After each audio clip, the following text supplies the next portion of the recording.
Welcome back, drivers of the dark highways. Tonight's story takes you down an endless stretch of Iowa, a place where the radios go silent and the snow glows too white, like something is watching beneath it. Before we hit the road, make sure to subscribe and like. It helps keep these haunted engines running. And tell us in the comments, where are you watching from tonight? Maybe your route crosses the same frozen mile. Buckle up, because once the static starts, it's already too late to turn back. My name's Hank Mercer, been driving rigs for 28 years. I've crossed every highway from Texas to Montana, seen storms so bad you could swear the sky was grinding its teeth.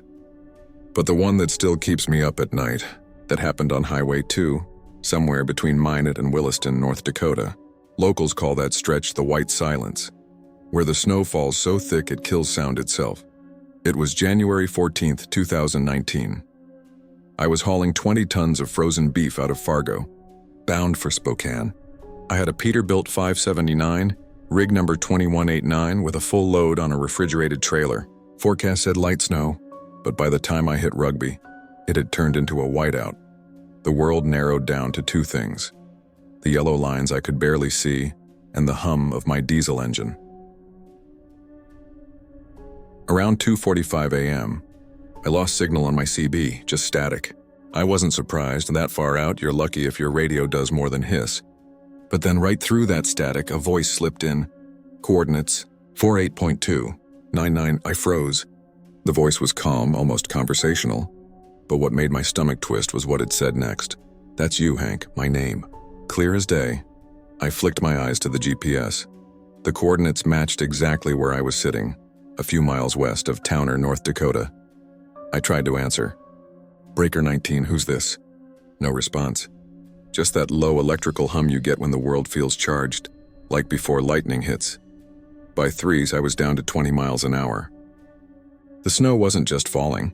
It was swirling, thick and ghost-like, clinging to my windshield. I could feel the steering wheel pulse against my palms like the truck itself was uneasy. When I finally saw the outline of an old rest pull-off, I eased in. I needed a minute to breathe. The place was half buried. One flickering lamppost, a frozen picnic table, and an old sign half swallowed by snow. I left the engine idling, CB still crackling with static, and stepped out into the storm.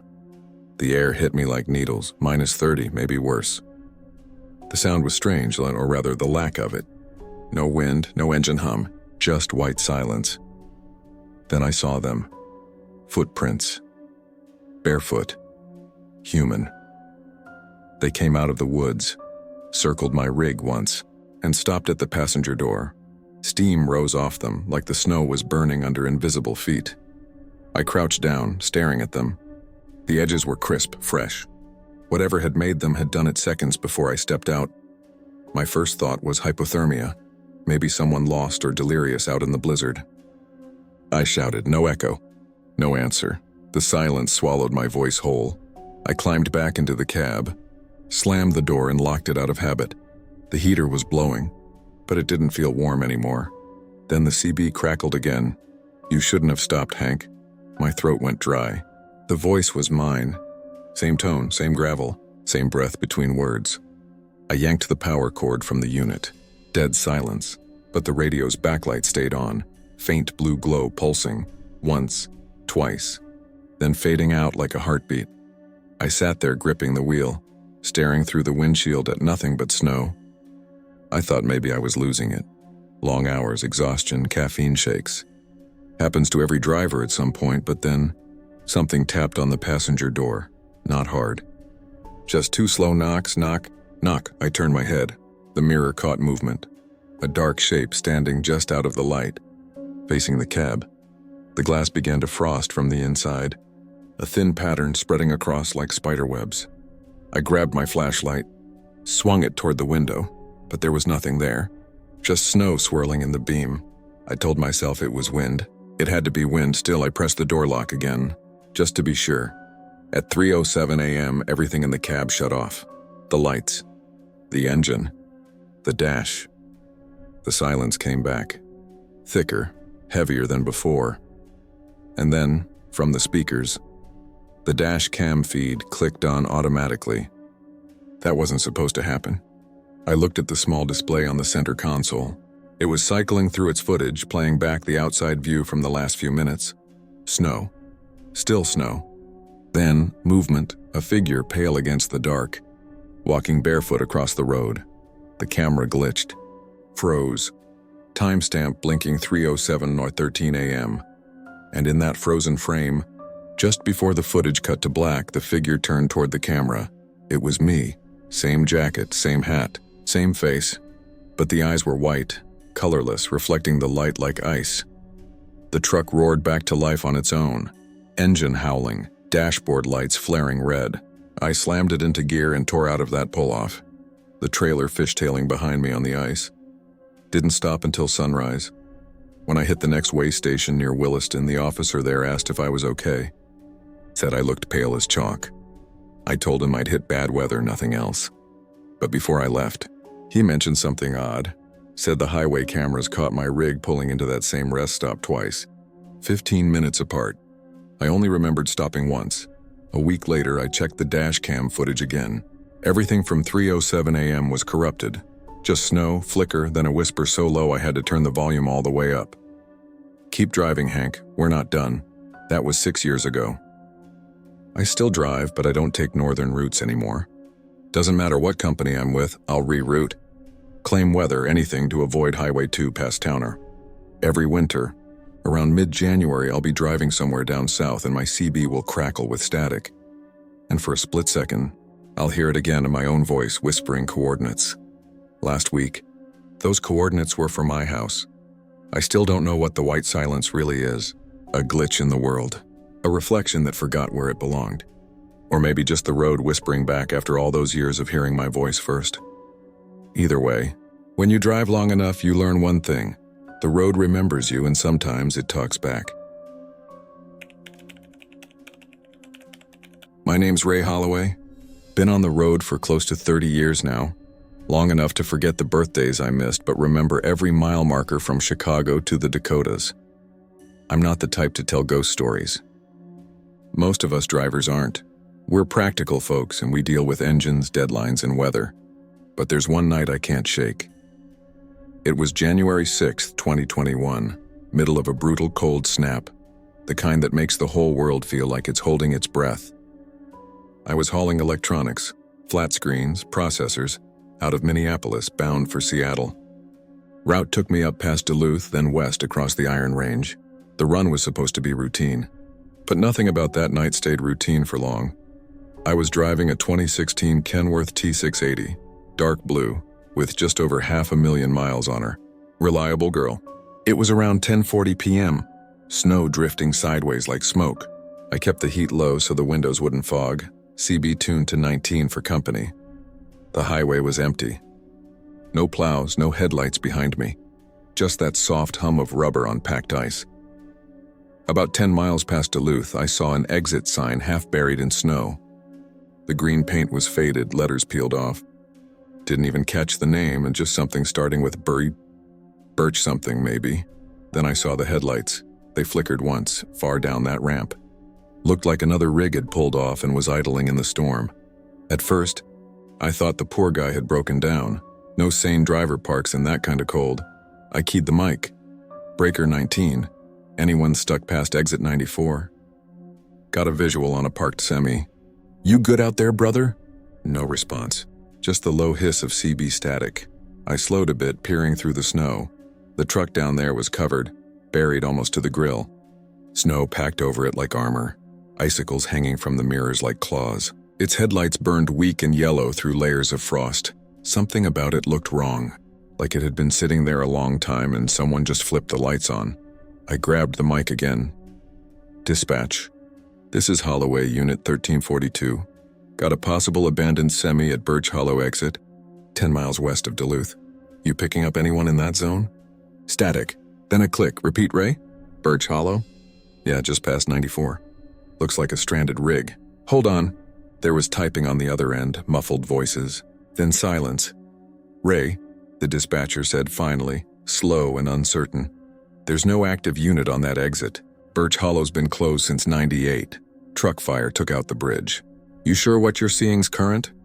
I remember staring at that ramp. my knuckles whitening on the wheel. The lights were still there, idling. I blinked. They flickered out and vanished, just darkness and snow. I tried to shake it off. Probably some reflection, I told myself, or a snowplow turning around off route. Truckers see weird mirages all the time. Long hours, cold air, eyes playing tricks. So I kept rolling west, speed steady at 45. But 2 hours later, when my GPS read 1:02 a.m., I saw the same exit sign again. Same shape, same broken green paint, and down the ramp, the same semi buried in snow. Only this time, the headlights weren't on. I eased off the throttle and coasted toward the shoulder. My gut told me to keep driving, but curiosity, that's what gets most of us. I rolled down the window. The cold punched through the cab, stinging my eyes. That smell hit me first. Ozone and burnt oil, sharp and metallic. The snow near the ramp shimmered faintly, like frost-catching blue light. And then I saw the windshield. Something was written across the ice, letters scraped by hand from the inside.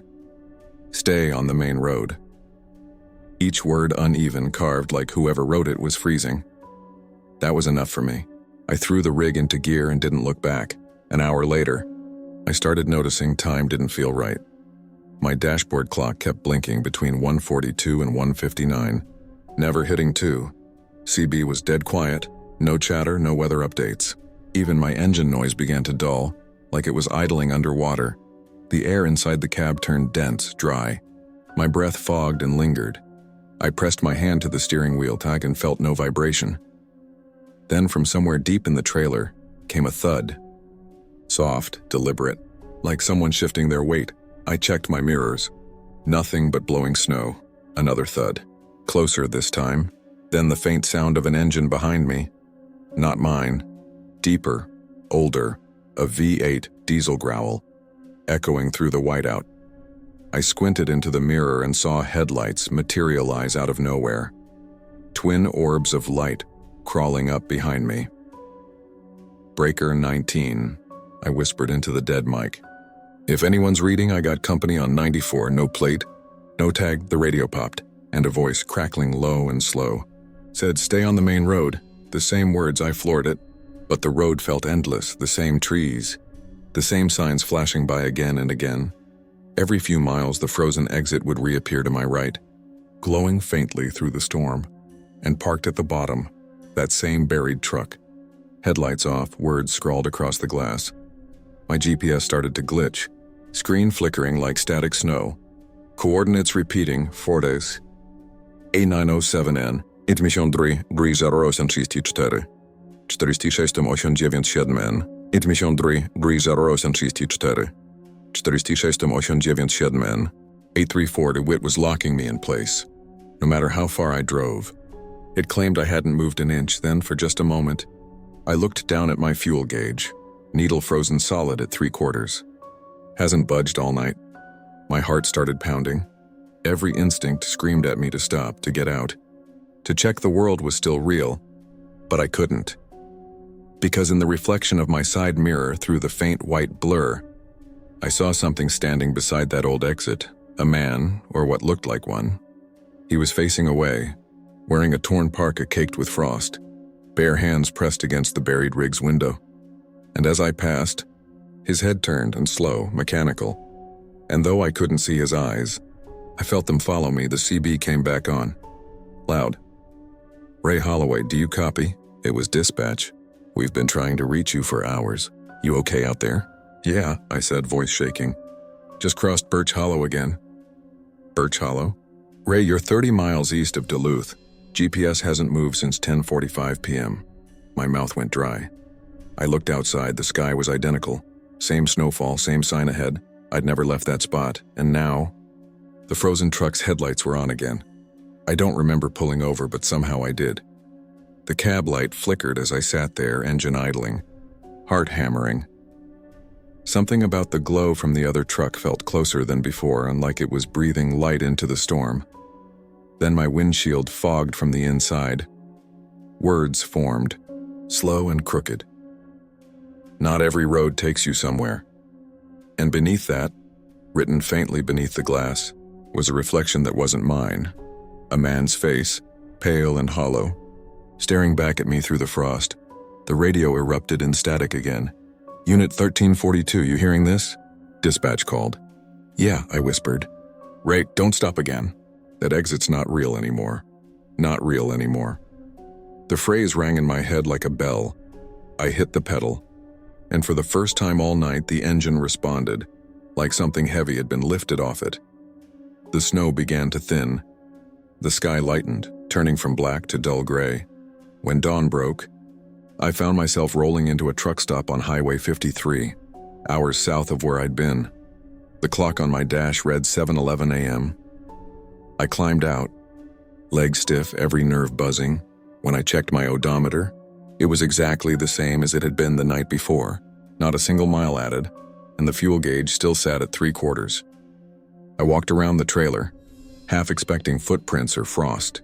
Nothing, only the faint smell of burnt rubber and metal in the cold air. A few days later, at a diner in Fargo, I told another driver about what happened. Old guy, name of Mitch Talbot, used to run freight up that way back in the 90s. When I mentioned the Birch Hollow exit, his face went pale. "That fire," he said. "January 98, driver fell asleep on the ramp. Rig jackknifed, tanker burst. Whole thing burned to steel. They say you can still smell the oil when the wind shifts." He looked at me, eyes tired. "You saw his truck, didn't you?" I didn't answer. He sipped his coffee and muttered, "They say he never left the road. Tries to warn the ones who might make his same mistake. That was 4 winters ago. I don't drive north anymore. If the route even skirts Duluth, I turn it down sometimes. Late at night when the CB's quiet, I'll hear faint static break through the hum. And a voice, distant but clear, whispering, 'Stay on the main road.' Every time it happens, I glance at my fuel gauge and for just a second, it doesn't move. Some exits don't lead anywhere you can come back from. Some roads loop until they remember you shouldn't be there. And me? I'm still not sure which one I took that night." My name's Eddie Calder, 57 years old, been hauling freight for 34 of those. Refrigerated cargo mostly. Frozen meats, produce, sometimes pharmaceuticals when the pay's good. I've seen a lot out on the road. Enough to know that most ghost stories are just long hours and tired minds. But there's one stretch of I-90 near mile marker 41 that still makes my hands shake every time I pass it, or try to. That's the one place I'll detour 50 miles to avoid now, because I know what I saw that night. And I know he's still out there. It was January 12th, 2019, the kind of night that eats through diesel and bones alike. I was pushing a reefer load, pork shoulders headed from Spokane to Chicago. Tight deadline, icy roads. The CB chatter that night was thin, just static and a few muttered weather reports. Most drivers had already pulled into rest stops because of the whiteout. Not me. I figured I could make it another 100 miles before the snow turned serious. I was driving my 2014 Peterbilt 579, silver, with my name stenciled in black on the side. The heater groaned like an old man, the dashboard lights dimmed and flickered, and my GPS kept losing signal every few minutes. Outside, it was nothing but white and dark. Snow swallowing the edges of the road, horizon erased. The kind of blizzard that makes you feel like you're driving through static. Somewhere between mile 39 and 40, I noticed the world go unnaturally quiet. No engine rumble from the road beneath me. No howl from the wind, just silence. That's when I saw him. A flare.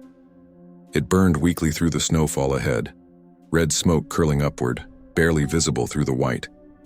A figure stood next to it, waving it back and forth across the lanes. I remember thinking, poor bastard, must have gone off the road. So I slowed down, hazards blinking orange through the storm, and pulled to the shoulder. The light from my beams hit him square. A man, mid-30s maybe, wearing a thick parka, hood up, one arm raised. But when my truck came to a full stop, the flare went out. Like someone snuffed it between two fingers and he was gone, just gone. The road ahead was empty. The snow undisturbed. I sat there a minute, engine idling low, wipers scraping back and forth. Maybe he'd fallen into a ditch, I thought. So I grabbed my flashlight and stepped out. The cold hit like a hammer. My boots crunched into fresh powder. No footprints but mine. The only sound was the faint ticking of the engine and the distant whistle of wind. I swept my beam across the guardrail. Nothing. No tire tracks. No flares, no debris. But as I turned back toward my rig, I saw something faint in the red glow of my trailer lights. A man's silhouette, standing right behind the truck, perfectly still. I froze, breath hanging in clouds. Then the CB crackled. "You picked the wrong mile, driver." A whisper, faint and broken. I turned. No one in the cab. The radio light flickered, then died. When I looked back toward the rear again, the figure was gone. Only the empty road, stretching forever. I climbed back into the cab and slammed the door. My heart was pounding. The heater wheezed out metallic air. My hands trembled as I reached for the mic. "Breaker 19, anyone copy on I-90 eastbound?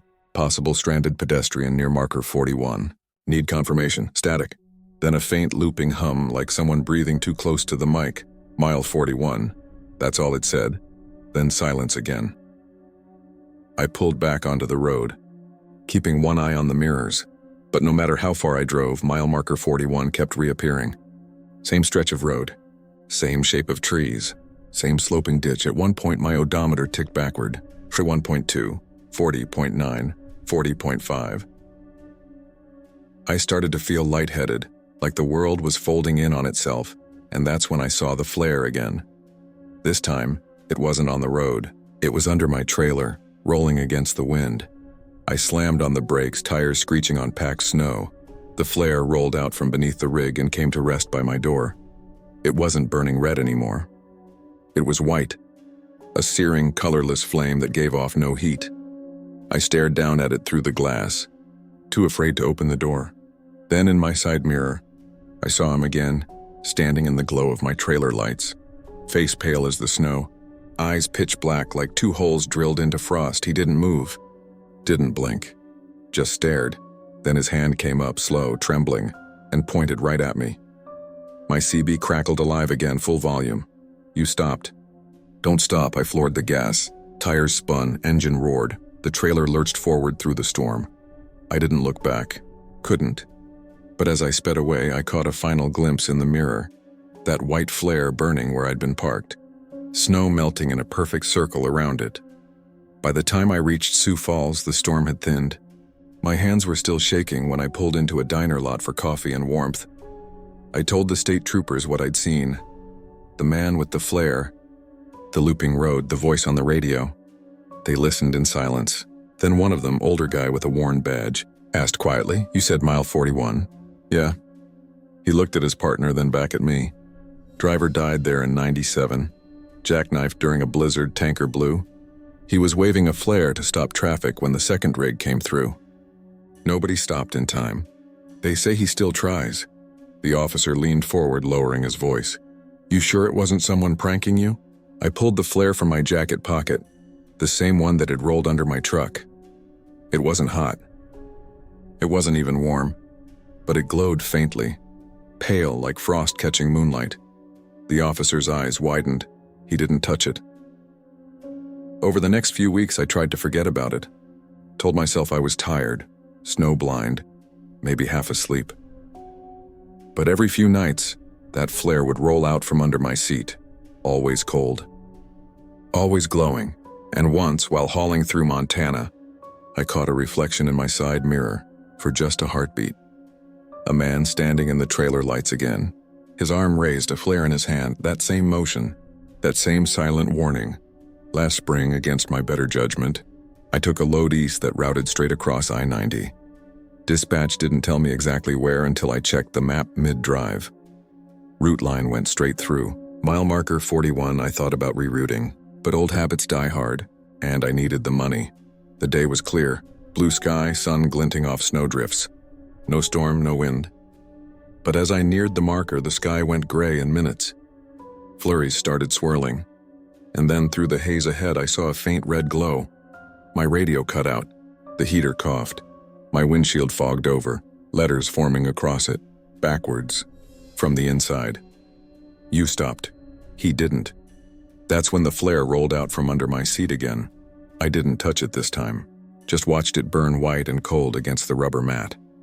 The engine began to hum differently, deeper, uneven, and in the reflection of the glass over my shoulder, I thought I saw the man sitting in the passenger seat, eyes black, lips cracked open just enough to whisper something I couldn't hear. The world outside dimmed, the road stretching too long and until the mile marker vanished completely. Then as suddenly as it started, it was over. Clear skies, daylight, and my clock still read 11:37 p.m. The same minute I'd first stopped 4 years ago. I haven't driven that route since. Don't plan to, but other drivers still talk. They say the flare man shows up whenever someone pulls over near 41, always waving, always warning. Sometimes if you stop, your odometer freezes. Sometimes your CB whispers your own name. One rookie out of Billings swore his dash cam caught a reflection of someone standing on the shoulder, face blurred, arm raised. When he replayed the footage, the timestamp just said, "I didn't tell him my story." No point scaring a man out of a living. But every once in a while, when I'm cleaning out the cab, I'll find that flare again, tucked under the pedals or rolling near the bunk. Still glowing. Still cold, and when I touch it, I hear that same whisper from the CB, soft and hollow like wind through snow. You stopped. Don't stop. I've spent a lifetime on the road through fog and frost and stretches so empty you forget what towns sound like. But that mile, that one cursed piece of I-90, reminds me that not every warning comes from the living. Some are still out there, frozen between minutes, waving their last light through the blizzard, hoping someone finally listens. I still drive nights sometimes. But if I ever see a flare again, red or white, I'll keep rolling, because out here some stops aren't meant for the living. My name's Harold Hal Greeley. I've been running long hauls for almost 30 years now, refrigerated freight mostly, from Billings down to Omaha, sometimes further if dispatch sweet talks me. I've seen plenty of weird things out there on the interstate at 3 a.m., but what happened off mile 188? That one still keeps me up sometimes. People talk about haunted places like it's some kind of joke, motels, graveyards, whatever. But truckers, we've got our own folklore, ghost exits, dead dispatchers, lights that follow you from the fog. Every old hand has heard about CB Channel 23.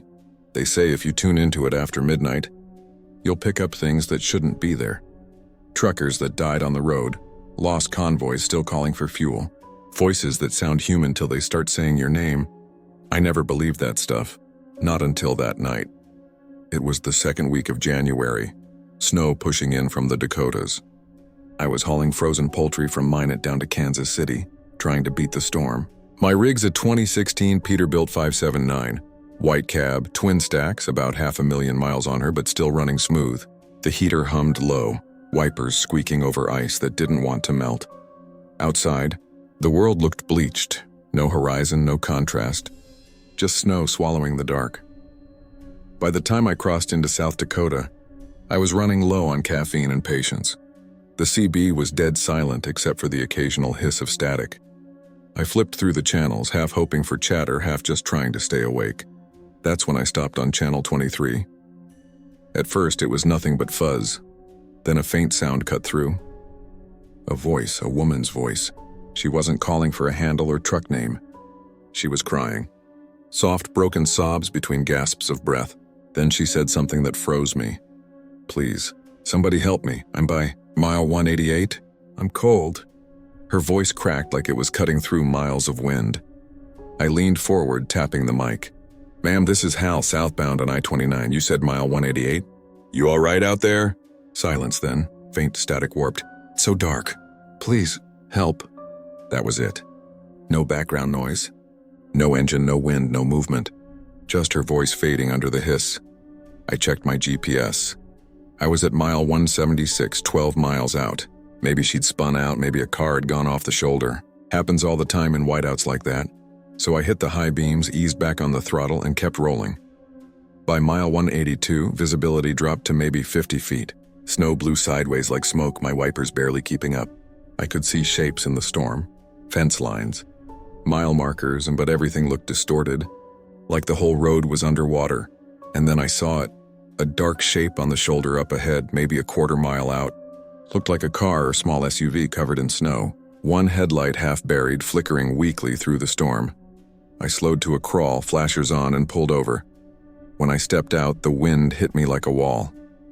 Cold metallic biting through my gloves in seconds. The snow crunched deep under my boots, but there was no car. What I thought was a vehicle was just an overturned stop sign, half buried in a snowdrift. The light I'd seen? Probably my own reflection bouncing off the flakes. Still, I walked around, checked the ditches. Nothing. No tracks, no tire marks, no sign of anyone. Then my radio hissed again and the CB speaker crackled faintly from inside the cab. I turned fast. The wind had died. The air was too still. From the speaker came that same voice, just above a whisper. "Please, don't leave me here." I climbed back into the truck, slammed the door shut, and killed the CB. My hands were shaking.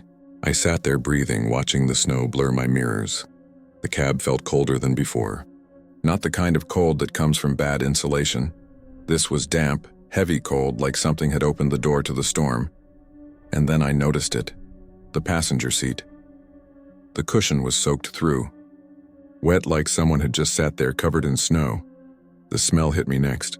Cold iron and something like wet wool. I reached out and touched the seat. My fingers came away damp, icy. "Jesus Christ," I muttered. I wiped my hand on my jacket and checked the floor. There was melted water pooled around the mat, dripping down from the seat. But the door on that side was still locked. I drove for another hour before stopping again. This time at a 24-hour diner near Sioux Falls. Inside, the fluorescent lights felt too bright, too loud.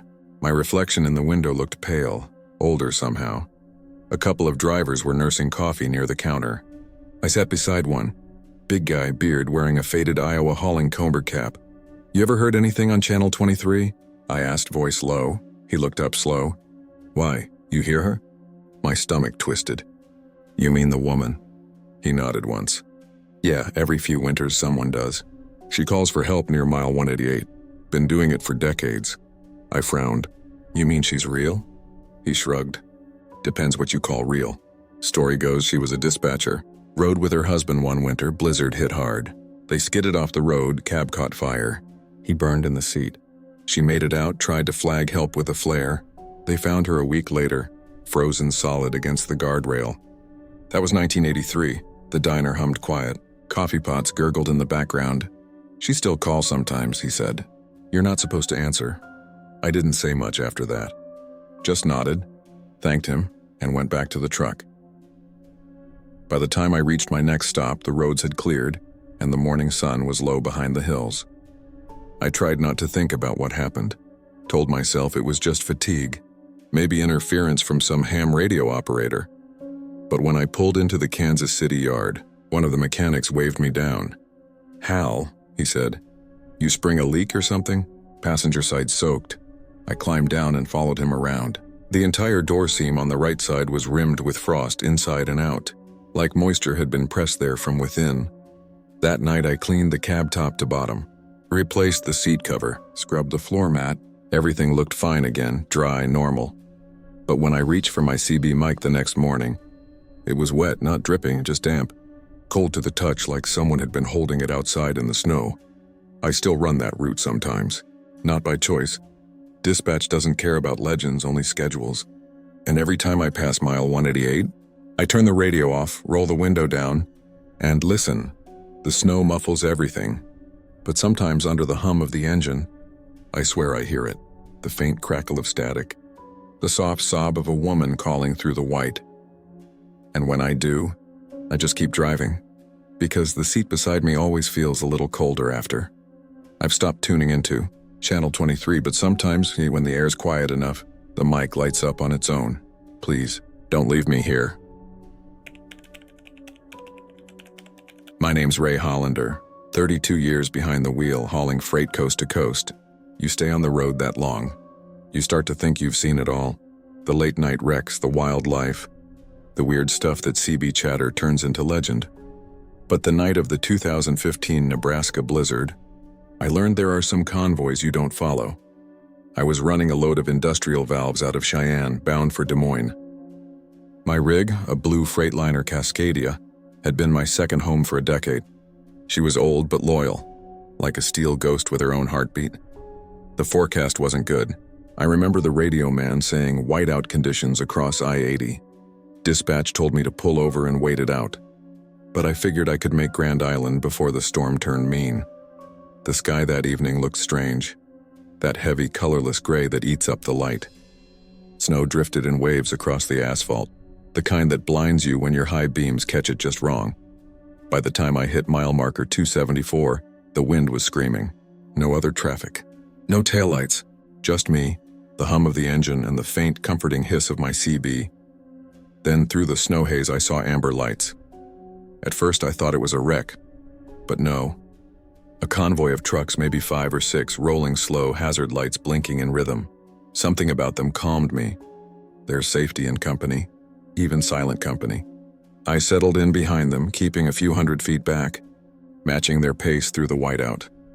The first truck, a dark Peterbilt, had its logo half faded, but I could just make out the name Henderson Freight Lines. Never heard of them, but plenty of small carriers come and go. They didn't talk on the radio, which was odd. Convoys usually chatter about conditions, fuel, exits, but these guys are nothing. Just the low, steady glow of taillights and the rhythm of hazard flashes cutting through the storm.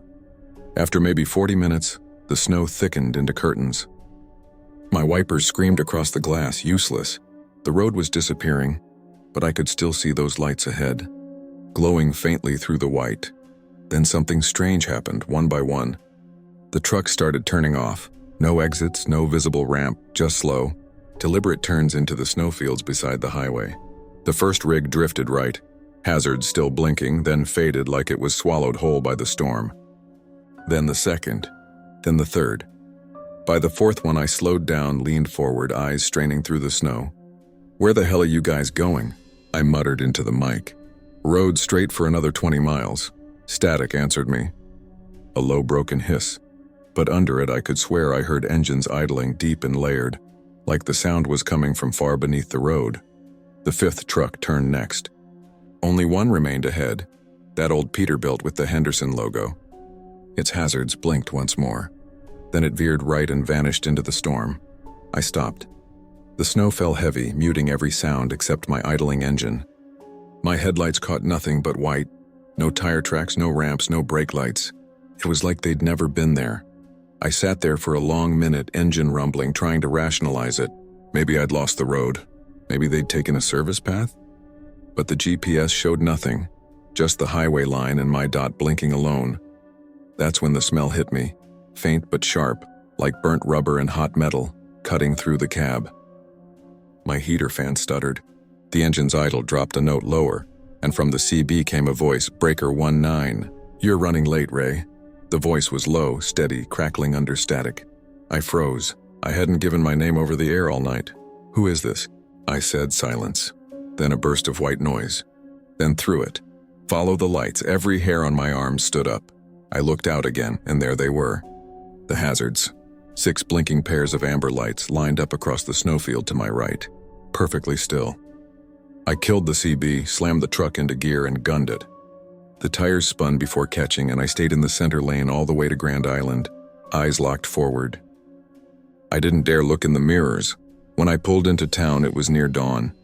The storm had died, leaving everything coated in white silence.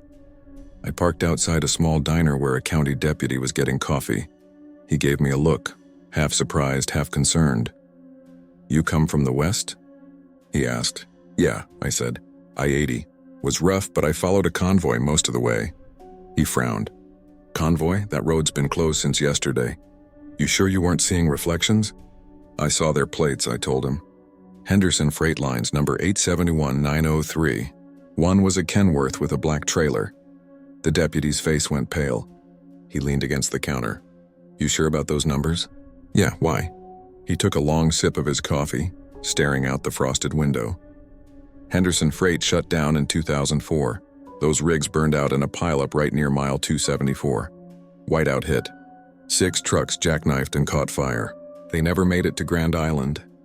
I just stood there, the smell of burnt coffee and grease mixed with something metallic in my nose, like exhaust and cold air.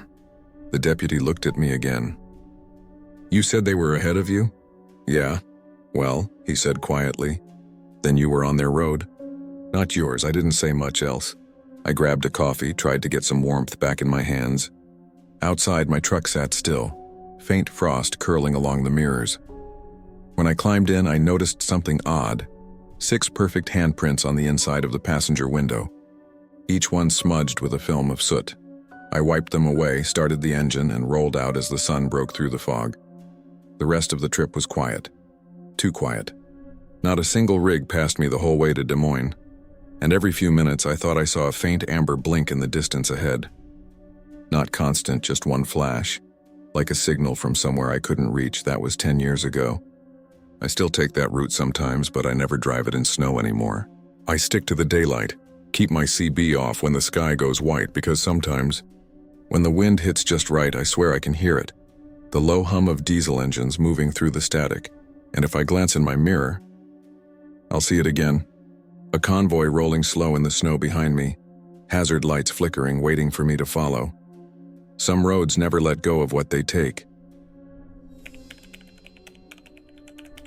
My name's Roy Baxter, 48 years on the road, most of them hauling refrigerated freight across the Midwest.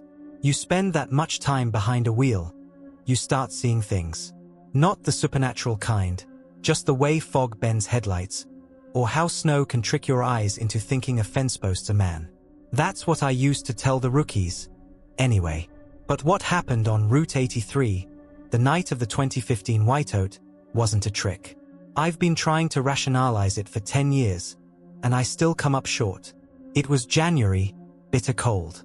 I was hauling a load of frozen poultry from Sioux City down toward North Platte, a straight shot under normal weather. I'd already been fighting sleet for hours when dispatch came over the radio. Road conditions worsening near Thetford. You might want to park it for the night, Roy. I told them I'd try to make another 40 miles. My fuel gauge was dipping below a quarter tank, and I hadn't seen a station in hours. The snow came down thick, not flakes, but sheets. Like the whole sky had decided to fall at once. Visibility maybe 20 feet ahead. The world went quiet, muffled by snow. No traffic, no tail lights, just my own rig, groaning through the wind. Then, out of nowhere, light. Not headlights. Not exactly. More like a dim, yellow glow bleeding through the blizzard. A gas station, just off the right shoulder. Old-fashioned, wooden sign swinging in the wind. The kind of place you'd expect to see in the 1950s. The sign read, Harlan's Fuel and Service, hand-painted, letters half-faded. I slowed down, tires crunching through snow that hadn't been plowed in a long time. The pumps were the manual kind, with glass globes on top. No digital readouts, no lights besides the flicker from inside the small office. There was a man standing there, an attendant, thin, tall, wearing a long brown coat and a black beanie. No gloves. Steam rolled off my engine, but he didn't seem to mind the cold. He smiled when I pulled up. "You're running late," he said. The way he said it, calm, matter-of-fact, made me freeze. Like he'd been expecting me. "Yeah," I said, forcing a laugh. "Guess I am." He nodded and started filling the tank. The nozzle clicked softly, the sound oddly comforting after the roar of the storm. I noticed something strange then. The smell. Not diesel, not quite. More like ozone, sharp and metallic. It cut through the cold like lightning before a storm. "How much I owe you?" I asked when he was done. "You're good," he said, wiping his hands on a rag. "Get some rest. Long way ahead." "You sure?" "I got cash." He shook his head slowly. "No charge tonight." His smile didn't reach his eyes. I parked beside the office to stretch my legs, figuring I might grab a cup of coffee. The windows were fogged, light glowing amber inside. But when I stepped in, the air was still, like a photo. Old calendars on the wall, pages yellowed. Shelves with motor oil brands I hadn't seen in decades. A transistor radio on the counter, playing faint static. No one inside. I turned around, and the man was gone. I called out, "Hey," I didn't mean to walk in, but the wind outside swallowed my voice. When I stepped back out, something had changed. The snow had stopped. The whole world had gone silent again. The station looked smaller somehow. The glow fading, like an ember losing heat. I climbed back in the cab and checked my mirrors. The building flickered once, then vanished into the white. Just gone. I drove on, heart pounding, telling myself it was exhaustion. Maybe I'd dozed off for a second. Maybe I'd imagined it. Except, my fuel gauge read full. Next morning, I rolled into North Platte around dawn. The snowplows had cleared most of the highway, and I was dead on my feet. I stopped at a diner off the main road, ordered coffee, and mentioned the storm to the waitress. "You must have come through hell last night," she said. "Route 83 was closed near Thedford. Whiteout shut it down since noon yesterday." I nearly spilled my cup. That can't be. I drove straight through, even fueled up at some old place. Harlan's, I think. Her expression changed. She looked at the cook behind the counter. "Harlan's?" she repeated. "Honey, that station burned down in '92. Lightning strike. Killed the owner." She showed me an old clipping on the wall, a faded newspaper article about a fire at Harlan's Fuel and Service. Lightning storm, no survivors. The picture, that was him. The man in the brown coat. I rushed back out to my truck, snow crunching under my boots. My gloves were shaking as I checked the tank. Still full. That didn't make sense. I'd driven over 100 miles since the stop. The metal of the tank felt cold, colder than the air, like it was draining the heat from my palm. The smell of ozone hung faintly around it, even though the sky was clear now. I got back in the cab, started the engine, and listened. The familiar hum rolled through the steering wheel, steady as ever. Then, from the CB radio, came a faint voice under the static. "You're running late." I froze. It was the same tone, the same voice. The line went dead, not even a hiss. Just silence. I told no one for years. You don't last long in this line of work if people think you've lost it. But a few months later, I was on the same route again. Clear night this time. Out of habit, I glanced at the fuel gauge. 3/4 full. Enough to keep rolling. Then I noticed the smell again. That same metallic tang. I looked out at the horizon, empty stretch of snow and starlight. And for half a second, I swear I saw it. The faint glow of that wooden sign swaying in the wind.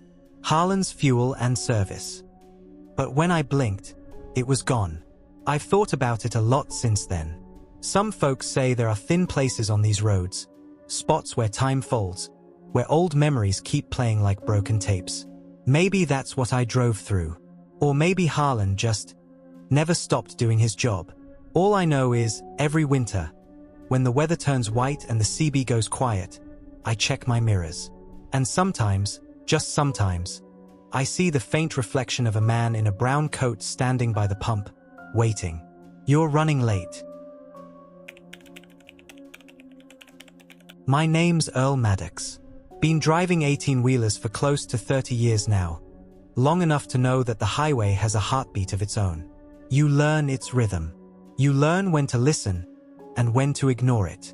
But that night in Montana, during the winter of 2017, the road didn't feel alive. It felt dead. It was January, a few days past New Year's. I'd left Billings just after sunset, hauling refrigerated produce toward Helena. The forecast called for light flurries, nothing serious. But by midnight, the snow was coming down thick, the kind that sticks to your windshield no matter how fast your wipers go. My CB was quiet, too quiet. Usually, even in bad weather, there's chatter from other rigs, weather updates, truck stop gossip. That night, only the sound of static. Around 2 a.m., I was on a long, empty stretch between Lovina and Martinsdale when my phone rang. Now, dispatch never calls that late unless something's wrong. The screen showed the usual ID, Dispatch HQ, Billings. I answered, "Maddox here." There was a pause, longer than it should have been. Then a voice said, "Earl, take the north route tonight. Trust me." The voice was familiar, sounded like Greg, my night dispatcher. But it had this weird undertone, like I was hearing it through a freezer door. Slow, muffled, breath frosting the MIC. "North route." I said, "You mean 294? "Yeah," the voice replied. "It'll save you time. Don't worry about the snow. You'll be fine." I didn't think twice. Greg had rerouted me plenty of times before. I hung up, signaled right, and took the north exit. That was my first mistake. The snow thickened. My headlights turned into two white tunnels cutting through fog. No taillights ahead, no glow behind. I cranked up the defroster, but the windshield was icing over faster than it could melt. Then I noticed something strange: no mile markers. Every few miles, I'd pass a post, but they were blank. Just poles buried halfway in snow. No numbers, no signs. After about 20 minutes, the road narrowed into a single lane. I figured I'd missed a turn somewhere. Checked my GPS, no signal. The screen just pulsed with a faint blue dot that didn't move. Then, faintly through the static on the CB, I heard it. Earl. It was the same voice, Greg's, but this time it was barely audible, like he was whispering through wind. "Where are you?" I asked. No response. Just breathing. Slow, wet, rhythmic, like someone exhaling through frost. I killed the CB. The silence that followed was heavier than the snow itself. Around 2:40 a.m., the road ended. Not with a curve or an intersection, just ended. My headlights washed over a wooden fence, half buried in snow. Behind it, rows of crooked stones. A cemetery. No tire tracks. No footprints. Nothing but white silence. I pulled the brake and sat there for a minute, engine idling. My breath fogged up the cab. I kept telling myself there had to be some mistake. Maybe a county detour that led into old farmland. But the longer I looked, the more wrong it felt. The snow wasn't falling right. It drifted upward, like dust caught in reverse. And somewhere under the engine's hum, I could hear a faint crackle, like radio static, but softer. Then, out of the corner of my eye, I saw movement. Something pale standing between the headstones. It wasn't walking. It was flickering, like the frame rate of a bad film reel. There 1 second, gone the next. My fingers went numb on the wheel. Then my CB radio clicked on by itself. "You made it." Same voice. Greg's. Only now it sounded wrong. Slower, hollow. "Greg," I said, throat dry. "You there?" "You made it," the voice repeated, this time layered with a faint echo. "We've been waiting." I slammed the power switch off. Static still hissed through the speaker, even without power. The pale shape between the graves began to move closer. Slow, deliberate steps, though its feet didn't touch the snow. I threw the truck into reverse, tires spinning in the slush, and floored it back down the road I'd come from. For 5 straight minutes, all I could hear was the engine roaring and my own breathing. The road blurred past, same blank poles, same endless white. Then, my phone rang again. Same caller ID, Dispatch HQ, Billings. Against every instinct, I answered. "Earl." It wasn't Greg. It wasn't human. The voice was drawn out, distorted, like air moving through a frozen pipe. "Wrong road," it whispered. "This road's not for the living." I hurled the phone onto the passenger seat. The line didn't cut. The voice kept going, a faint chorus now, overlapping murmurs, each one exhaling frost. When I finally saw an intersection again, I didn't care which way I turned. I took it. The snow broke, the wind cleared, and for the first time in an hour, I saw real headlights approaching. 2 other rigs. Real drivers. The CB crackled suddenly, clear as day this time. "Breaker 9, you all right there, buddy? You're coming off a closed road. Ain't been plowed since the 90s. I almost laughed from relief. "Copy that." Guess I took a wrong turn. They told me to follow them back to Route 12. I did, and this time, the snow stayed normal, the signs returned, and my GPS came back online. I reached Helena by sunrise. First thing I did was call Greg from dispatch. He picked up, groggy. "Earl? Everything all right?" "Yeah. You called me last night. Told me to take the north route." Silence. "I didn't call you," he said finally. "System's been down since 8 p.m. You must have dreamed it." I checked my phone log. No calls after 8 p.m. Just a blank timestamp where the call should have been, and beneath it, an audio file labeled simply, recording 2:14 a.m. When I played it, there wasn't any voice. Just a long stretch of faint static. And beneath that, the unmistakable sound of breathing. Slow, wet, frosty, like something waiting on the other end of the line. I deleted the file. But the next night, when I turned my rig on, the CB hummed softly. And then I heard it, that same breath. Faint, patient, like it was sitting in the backseat, waiting for me to speak first. I don't answer late-night calls anymore. Don't take detours. Don't trust static. Because some nights, when the road is quiet and the snow starts to rise instead of fall, I can still hear that voice, through the hum of the engine and the frost on the glass. You made it. My name's Ray Connolly. Been hauling freight since '98. I've crossed every major interstate in the Midwest more times than I can count. And I've seen just about everything the road can throw at a man. Blizzards, black ice, drunk drivers, you name it. But nothing comes close to what I saw that night near Des Moines. It was January, just after midnight. The snow was coming down in fine, needle-like flakes, the kind that stick to your mirrors and blur the lines between the sky and the road. I was hauling empty pallets back to Omaha, light load, nothing urgent. I had the CB tuned low, mostly static, and a few late-night drivers mumbling about road closures near I-80. The world outside was quiet. Too quiet. The kind of quiet that presses against the cab walls until you start hearing your own heartbeat. Around mile marker 247, I saw something move, just off the shoulder. A figure, kneeling by the ditch. At first, I thought it was another driver who'd gone off the road. Happens a lot in that stretch. Black ice forms near the culverts. He was waving one arm, slow, deliberate, like someone trying not to panic. I hit the hazards and braked hard.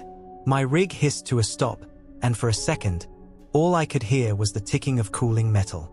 I threw on my jacket and stepped out. The air hit me like broken glass. My breath fogged instantly. I grabbed a flashlight from the side compartment and started down the embankment. But when my boots hit the snow below, there was no one there. Just a wooden cross, half buried in the drift. No flowers, no ribbons, just splintered wood, old and gray. The nameplate had been scraped clean by the wind, but there was a date burned faintly into it, 2003. That cross shouldn't have been visible under that much snow, but it was, clear as day, sticking out like it was freshly placed. I remember thinking, maybe he was just farther down. So I swept the light across the ditch. Nothing but white. The wind picked up, and it sounded like whispering through dry reeds. When I got back up to the truck, the first thing I noticed was that my engine was still running, but the heater had stopped. The air inside was freezing, and every surface was slick with condensation. My windshield was fogged from the inside, like someone had been breathing hard in there while I was gone. Then I saw it. A handprint, pressed dead center on the glass. Not smeared. Not partial. A perfect palm and 5 fingers, like whoever it belonged to had been standing inside my cab, looking out. I just stood there, staring. My flashlight flickered once, twice, then died. I climbed in and sat behind the wheel, trying to shake the feeling. Told myself it was nothing, maybe my glove, maybe the heat difference causing patterns. But deep down, I knew. My hands were dry, the shape didn't match. I turned the defroster knob. Nothing. Just a dull hum. The air smelled strange, like burnt rubber and ozone, the kind of smell you get right before lightning strikes. I started driving again, trying to get some heat going. But the more I drove, the colder it got. The digital thermometer on the dash kept dropping, even though I was heading west. -10, -15, -20. The fog outside thickened until I couldn't tell where the sky ended and the ground began. The CB crackled softly, voices phasing in and out. That's when I heard it. A voice, faint, distorted by static. Need help. I froze. I grabbed the MIC and said, "Breaker 19. You got a copy?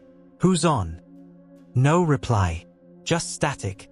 And then, in the ditch, it was the same voice. Slow, male, weak, like someone speaking through water. I slammed the CB off. My stomach twisted. I knew that voice wasn't coming from a living man. Something brushed the back of my neck. Just a shift of air, maybe. But it felt deliberate. Cold fingers, grazing the skin right under my hairline. I gripped the steering wheel, staring straight ahead. My headlights cut through the fog like dull knives, and for a split second, I saw movement in the beam. A figure, running along the shoulder, the same man from before. Head down, arms flailing, vanishing into the dark. Then the radio flicked back on by itself. Same frequency, same voice. Don't leave me. My dash lights dimmed. The truck's RPM gauge started twitching like something was pulling power from the battery. I tried to floor it, but the engine sputtered, coughing, choking. And then, out of nowhere, the fog cleared. The road was empty. The world silent again. My heater kicked back on like nothing had happened. Warm air blasted from the vents. I pulled into a rest stop a few miles later and just sat there, staring at the steering wheel. My hands wouldn't stop shaking. When I stepped out, I noticed something else. On the passenger door, near the handle, 5 long streaks running down the paint. Not scratches. Not dirt. They looked like frozen tears. Clear ice that hadn't melted even though the air had warmed. I wiped them off. The moment I touched them, the CB hissed behind me. I turned slowly. Thank you for stopping. I didn't sleep that night.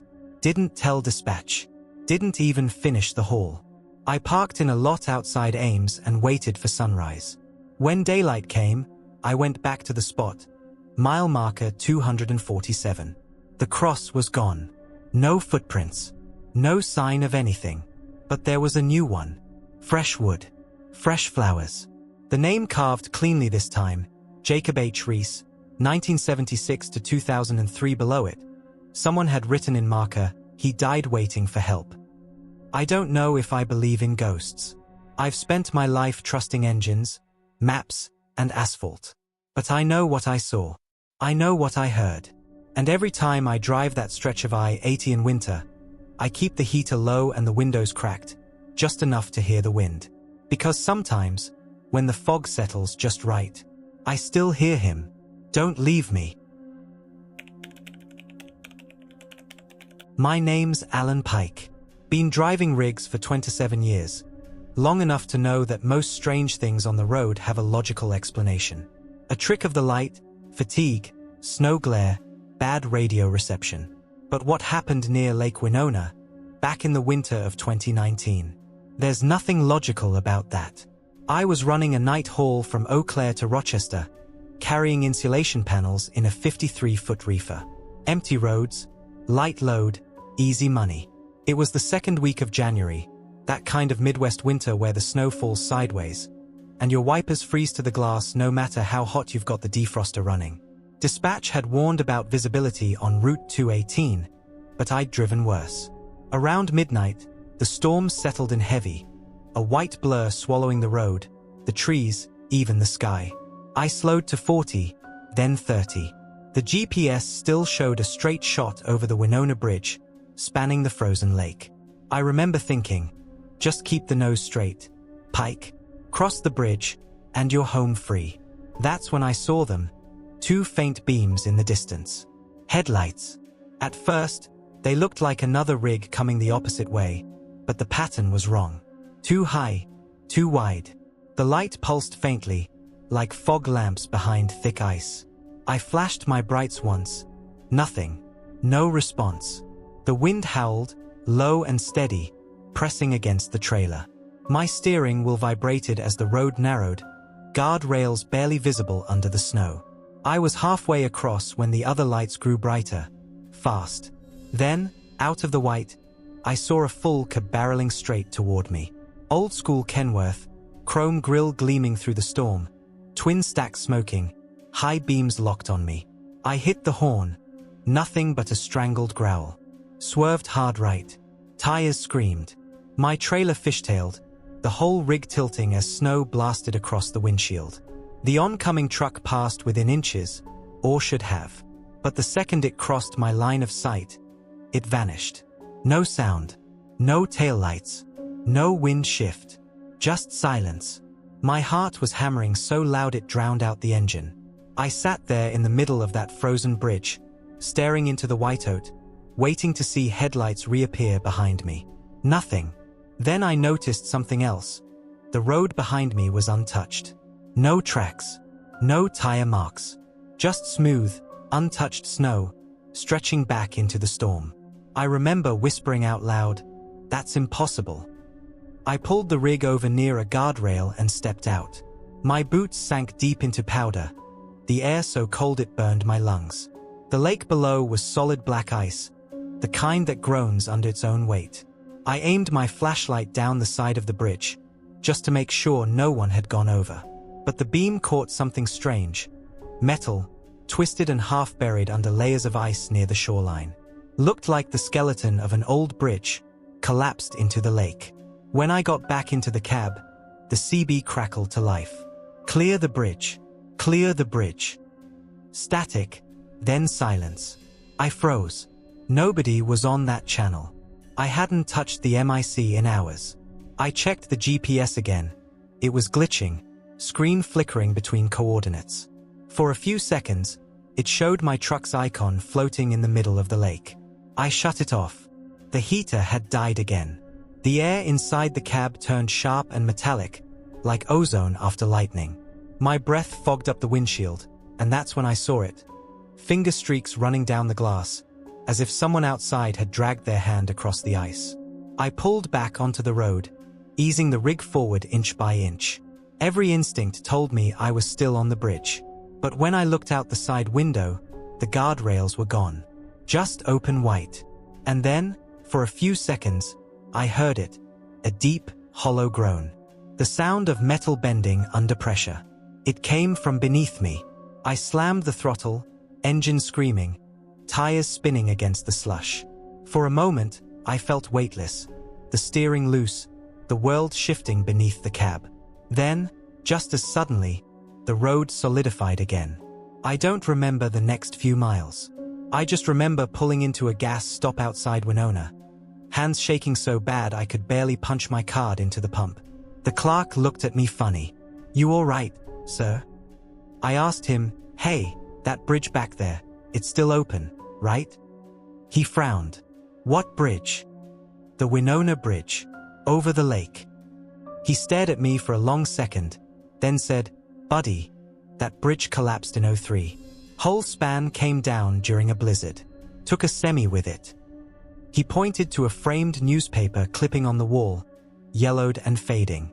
Headlines read, "Snowstorm Tragedy, Truck Driver Lost in Bridge Collapse." The photo showed the wreckage I'd seen under the ice. And the truck? A Kenworth. Same chrome grille. Same twin stacks. I didn't finish my route that night. I parked behind the station and stayed until sunrise, engine off, cab silent. When daylight finally came, I went back to check the road, but there was no bridge. The GPS rerouted automatically, as if it had never existed. Just a frozen stretch of lake. No guardrails. No tire marks. Nothing. I asked around over the next few weeks, old-timers, dispatchers, even a state trooper I knew from a previous run. They all said the same thing, that bridge has been gone 20 years. I can still feel the weight of that night. The way the air froze mid-breath. The way the road felt like it was sinking beneath my wheels. Sometimes, when the weather gets bad and the snow starts piling on my windshield, I see those headlights again. Faint, in the distance. Always coming straight at me, and I don't blink, because I know if I do, they'll pass through me again. My name's Ray Buckner. I've been on the road for 31 years, long enough to know every back route between Des Moines and Omaha, and every trick a Midwest winter likes to play on tired eyes. But there's a stretch of highway out there, about a mile long, that I'll never drive through without the cab lights dimmed and my mirrors covered.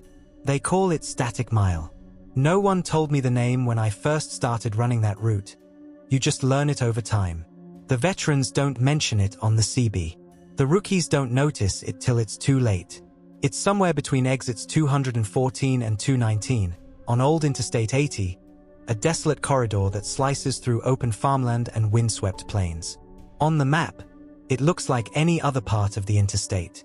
But in the winter, it changes. That night was late January, temperature hovering around -12. The kind of cold that makes the rubber on your wipers snap like brittle bones. I was hauling machine parts to Council Bluffs, running a Freightliner Cascadia, 72,000 pounds gross. Dispatch had me timed to the minute, so I pushed through the night instead of stopping in Des Moines. Around 2:47 a.m., snow started falling again. The heavy, silencing kind that eats sound and swallows light. The world outside turned white. The asphalt vanished under a smooth layer of powder that stretched out like ocean surf. And that's when it began. The radio died first. Not cut out, died. No static, no hum, just a sharp pop, like a fuse blowing inside the speakers. CB went dead right after. My GPS froze on screen, numbers flickering but no movement, as if I'd stopped in place. I turned the dial, switching channels. Nothing but hiss. Then faintly, under the static, I heard something, breathing. Slow, heavy, almost rhythmic. I said, "Breaker 19, anyone copy?" Silence. Outside, the snow seemed brighter, not from my headlights, but from something beneath it. The road looked lit from below, like light bleeding through a thin sheet of paper. I told myself it was just reflection, maybe a halogen glare. But the light moved. It pulsed, faintly, bright, then dim, in long, slow intervals. I gripped the wheel tighter. "Keep your eyes forward," I muttered. "It's just bad weather. Just snow." The hum of the engine was the only sound left, low and steady like a heartbeat. About a mile in, I decided to pull over. My rear tires had been vibrating, and I didn't want to risk losing traction on an incline. I eased the truck onto the shoulder, or what I thought was the shoulder, and stepped out into the snow. Instant regret. The cold hit like a fist, and the air had that strange metallic tang, like breathing in old pennies. The kind of cold that doesn't just sting your skin, it presses into your chest. The snow under my boots wasn't soft. It crunched like glass. I went around the side of the trailer, checked the treads, all fine. I crouched to knock ice off the brake line when the CB crackled alive behind me. "Keep driving." The voice was low, almost mechanical. Male, but not quite. I froze. "Don't look up." The words dragged through the static like someone whispering underwater. The hairs on the back of my neck rose. Naturally, stupidly, I looked up. At first, I thought it was snow drifting in the high beams. But snow doesn't move like that. Up in the blizzard haze, above the glowing white air, I saw shapes. Dozens of them, circular, indistinct, moving in slow, deliberate circles above the road. They weren't planes, not drones, not anything mechanical. Their edges shimmered, like heat distortion. No sound, no wind shift. Just those shapes, suspended in the storm, circling above me like buzzards that never landed. And the light, that strange glow under the snow, began to pulse faster. Every time it brightened, the shapes above seemed to lower. My chest tightened. I stumbled backward toward the cab, boots slipping on the ice. The air had grown thicker somehow, dense, heavy, charged, like standing under a live power line. The breathing from the CB returned, louder now, closer, matching my heartbeat. I slammed the door shut, locked it, jammed the truck into drive, and floored it. For a few seconds, the truck didn't move. Tires spun, engine screamed, but it felt like the road had turned liquid under me. Then, with a jolt, the traction caught and I shot forward, straight into the whiteout. I didn't look at the mirrors. Not once. I just kept my eyes on that faint line where the snow met sky. After what felt like forever, the radio popped again, and everything came back. CB chatter. GPS signal. The glow outside faded. And just like that, the snow looked normal again. Gray. Dead. Silent. I glanced at the clock. 2:52 a.m. 5 minutes had passed, but my odometer hadn't moved. 0 miles covered. When I stopped at a diner outside Walnut, I tried to radio a buddy of mine, an old-timer named Ellis, told him about the lights and the voice. He didn't laugh. He just went quiet. Then said, "You hit that stretch, didn't you?" I said, "What stretch?" He sighed. "Static Mile." He told me the name came from the early days of CB, when long-haul drivers would lose all signal across 1 mile of that route, right around where the old Langdon airfield used to be. The field was decommissioned after a crash in '78. They said a cargo plane went down there during a snowstorm. Pilot never found, just a crater and some wreckage spread across the interstate. Since then, every winter, guys report the same thing: dead radios.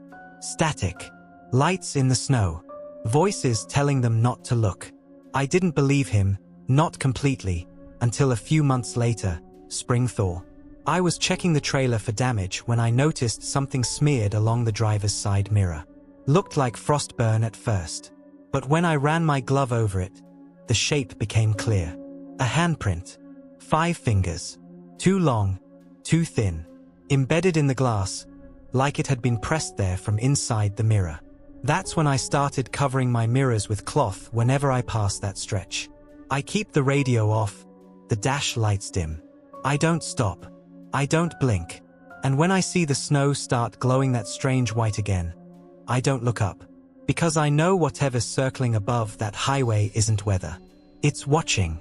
And to this day, every time the CB goes quiet, and the static turns to breathing, I press the pedal and pray the mile ends before I do.